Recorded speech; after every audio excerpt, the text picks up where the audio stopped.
ଜୟ ଜଗନ୍ନାଥ ସାଙ୍ଗମାନେ ଆଜି ମକରରେ ଆମେ ମକର ଚାଉଳ ଖାଇକି ଜଗନ୍ନାଥ ଠାକୁରଙ୍କୁ ଡାକିକିରି ଦିନ ଆରମ୍ଭ କଲେ। ସୁନ୍ଦରୀ ପିଠା ଆଣିକି ଦେଇଛି ମତେ କହୁଛି ନିଅ ଗିଳ। ଏଠି ଏ କଥା ଶୁଣିକି ମୋ ସାନ ଭାଇ ଖେଖେ ଖେଖେ ହସିଦେଲା ଦାନ୍ତ ଦେଖିକିରି। ପୋଡ ପିଠା ପୁରା ପାକୁମ ପାକୁମ କରି ଖାଉଛି। ସୁନ୍ଦରୀଟି ବସି ଠୁସି ଦଉଛି କହୁଛି ନିଅ ତୁମେ ଗେପ। କିନ୍ତୁ ମୋର ଗେପିବା ପାଇଁ ମନେ ନାହିଁ। ମିଠା ମତେ ଭଲ ଲାଗେନି, ପିଠା ବି ଭଲ ଲାଗେନି। ଟିକେ ଖାଇଦେବା କଥା। ଏଇଠି ଲେକ୍ଚର ଛାଡୁଛନ୍ତି ଆମର ମହାରାଣୀ କଣ କହିକି ଖିଖିଖି ହସିଦେଲେ। ମେନ୍ ଜିନିଷଟା ଆସିଲା ଏଇଠି।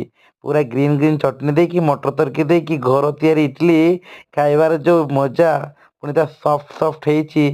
ଖାଲି ଟିକେ ଚଟଣି ଲଗେଇକି ୱାଓ ସୋ ଡିଲିସିୟସ୍ ୟମ୍ମି।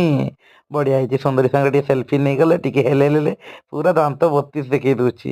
ସନ୍ଧ୍ୟାବେଳେ ଟିକେ ଗରମ ଗରମ ବରା, ଗ୍ରୀନ୍ ଚଟଣି, ପିଆଜ ଆଉ ତା ସାଙ୍ଗରେ ଟିକେ କଞ୍ଚା ଲଙ୍କା ଖାଇବାର ମଜା ମିଶିକି ଗୋଟେ ଅଲଗା ଲେବୁଲ। ମକର ମାନେ ଆମର ଏଠି ଗୋଟେ ଅଲଗା ଲେବୁଲ। ବୁଝିପାରୁଥିବେ ଆପଣ ମାନେ ବି ଆସନ୍ତୁ ଟିକେ ଖାଇଯିବେ ୱାଓ।